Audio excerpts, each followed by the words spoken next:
Jésus continua de parcourir la Galilée pour y prêcher sa doctrine. Il allait de ville en ville, de bourgade en bourgade, accompagné de ses disciples. Tout entier au ministère de la parole et aux œuvres de sa mission divine, Jésus n'avait aucun souci des choses de ce monde. Afin de pourvoir à sa subsistance et à celle de ses disciples, il avait permis à plusieurs saintes femmes de l'accompagner et de l'aider de leurs ressources. Il y avait entre autres Marie-Madeleine, Jeanne, femme de Chuza, intendant d'Hérode, et Suzanne, qui l'assistaient de leurs biens. Dans ses voyages, les apôtres de Jésus s'en allaient deux à deux devant lui. Ils arrivaient, prêchant la bonne nouvelle et l'obligation de faire pénitence. Ils chassaient aussi les démons, faisaient des onctions sur les malades et les guérissaient. Quand ensuite Jésus arrivait, il n'est pas difficile d'imaginer comment il était reçu. Son passage ressemblait à un triomphe. C'était le triomphe de la toute-puissance mise au service de la bonté. Dès que les habitants d'un lieu apprenaient son arrivée, ils accouraient de toutes parts. Il lui apportait des malades sur leur lit, les déposait sur les places publiques, et on le priait de leur permettre de toucher seulement le bord de son vêtement. Tous ceux qui le touchaient étaient guéris. Et partout, une grande foule de peuple le suivait, voyant les merveilles qu'il opérait sur les malades. Souvent, ces foules étaient si grandes que Jésus se faisait apprêter une barque, de peur que le peuple ne l'écrase. Pour venir en aide aux apôtres dans leur mission, Jésus désigna 72 disciples qu'il envoya également deux par deux en avant de lui. Dès leurs premiers pas, ses disciples eurent comme un tressaillement de stupeur, mêlé d'une joie toute humaine. Ils revinrent trouver Jésus et lui dirent « Seigneur, voilà que les démons eux-mêmes nous sont soumis en ton nom. » Jésus leur dit « Je voyais Satan tomber du ciel comme l'éclair. Je vous ai donné le pouvoir de fouler aux pieds toute la puissance de l'ennemi. Mais réjouissez-vous plutôt de ce que vos noms sont inscrits dans les cieux. » Pendant que Jésus poursuivait le cours de ses prédications en Galilée, Jean le Baptiste, après une longue détention en prison, versait son sang pour la justice. Il avait hautement reproché à Hérode le scandale de sa conduite avec Hérodiade, la femme de son frère. Hérodiade, pour se venger, avait juré sa mort. Il n'y avait plus qu'une occasion à trouver, elle se présenta bientôt. On célébrait l'anniversaire de la naissance d'Hérode.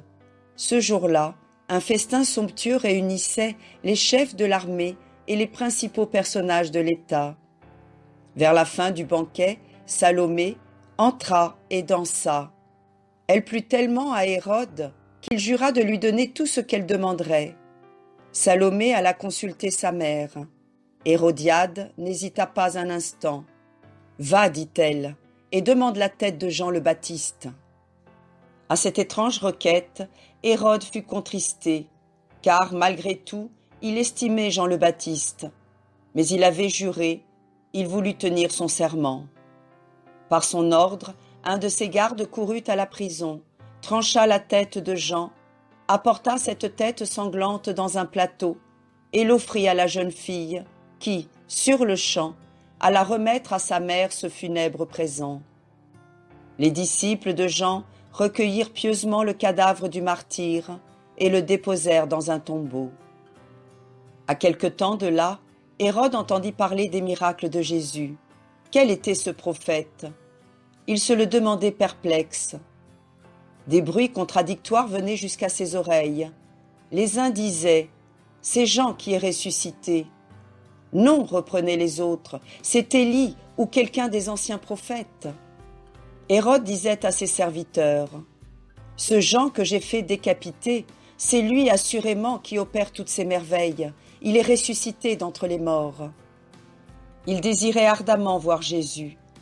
Mais Jésus passa la mer de Galilée et se retira au désert, du côté de Bethsaïde.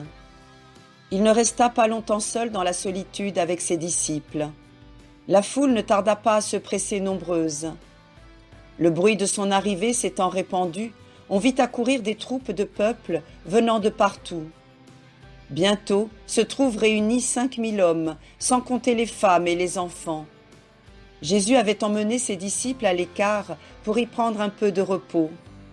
Mais il était trop profondément ému par l'amour que lui témoignait ce peuple pour ne pas l'accueillir avec bonté. Il se mit donc à lui parler du royaume de Dieu et à guérir les malades. Cependant, le soir venait. Ces pauvres gens n'avaient rien à manger. Jésus ne voulait pas les laisser s'en aller à jeun. Il dit à Philippe, « Où achèterons-nous assez de pain pour tant de monde ?» Quand on en aurait pour 200 deniers de pain, répondit Philippe, cela ne ferait guère pour chacun. Et combien avons-nous de pain? Maître, dit André, il y a là un enfant qui a 5 pains d'orge et 2 poissons. Mais qu'est-ce que cela? Faites-les asseoir, dit Jésus aux apôtres. La foule s'assit sur l'herbe verdoyante. Alors Jésus leva les yeux et rendit grâce à Dieu. Il bénit les 5 pains et les 2 poissons, et les fit distribuer au peuple. Tous mangèrent et furent rassasiés. Le repas terminé, Jésus dit à ses disciples, « Ramassez les morceaux afin que rien ne se perde. » Et de ces morceaux, ils remplirent 12 corbeilles. L'enthousiasme de la foule, à la vue d'un pareil prodige, ne saurait se décrire. « Oui, s'écriait-il, c'est le prophète qui doit venir en ce monde. » Bientôt, il n'y eut plus qu'une pensée parmi tous ces hommes, s'emparer de Jésus et le faire roi. Jésus, pénétrant leurs pensées, enjoignit aux disciples de reprendre la mer pendant qu'ils congédiaient la foule. Ensuite, il disparut et s'enfonça tout seul dans la montagne. Depuis quelque temps déjà, la nuit était là. La barque qui portait les disciples voguait lentement sur la mer, harcelée par les vagues, car le vent était contraire. Les ténèbres étaient profondes. Tout à coup, les disciples aperçurent Jésus qui venait à eux en marchant sur les eaux. Ils le prirent pour un fantôme et poussèrent des cris de terreur. Mais Jésus éleva la voix et leur dit, « Ayez confiance, c'est moi, soyez sans crainte. » « Si c'est toi, Seigneur, s'écria Pierre, ordonne-moi d'aller te rejoindre en marchant comme toi sur les eaux. » « Viens, lui dit Jésus. Pierre sortit de la barque et se mit à marcher sur les eaux. Mais, comme le vent était très violent, il eut peur. Déjà il commençait à couler. Il poussa un cri de détresse. « Sauve-moi, Seigneur !» Jésus lui tendit la main. « Homme de peu de foi, dit-il, pourquoi as-tu douté ?» Lorsqu'ils furent tous deux montés dans la barque, le vent s'apaisa.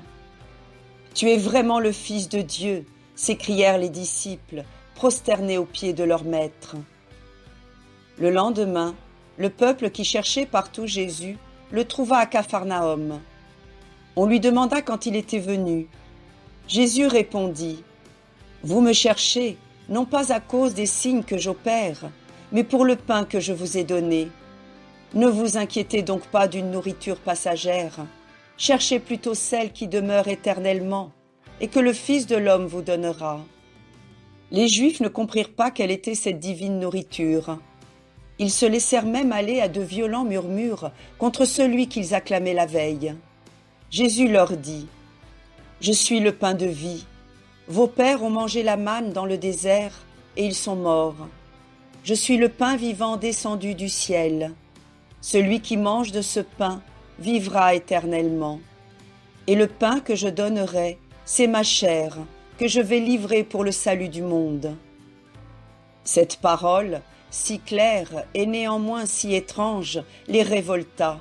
« Comment cet homme pourra-t-il nous donner sa chair à manger ?» s'écrièrent-ils. Jésus poursuivit, « en vérité, je vous le dis, si vous ne mangez la chair du Fils de l'homme et si vous ne buvez son sang, vous n'aurez pas la vie en vous. Celui qui mange ma chair et boit mon sang demeure en moi et moi en lui. De même que je vis par le Père, celui qui me mange vivra par moi. » Des cris indignés éclatent de toutes parts. Beaucoup de ses disciples dirent « Cette parole est trop dure, qui pourra l'accepter ?» Et ils s'en allèrent, laissant Jésus presque seul. Jésus leur dit, « Ceci vous scandalise ? Que direz-vous donc quand vous verrez le Fils de l'homme remonter au ciel d'où il est venu ? C'est l'Esprit qui vivifie, la chair ne sert de rien, car les paroles que je vous ai dites sont esprit et vie. Mais il y en a parmi vous qui n'ont pas la foi. » Le vide se faisait peu à peu autour de Jésus. Il se tourna vers les 12 apôtres.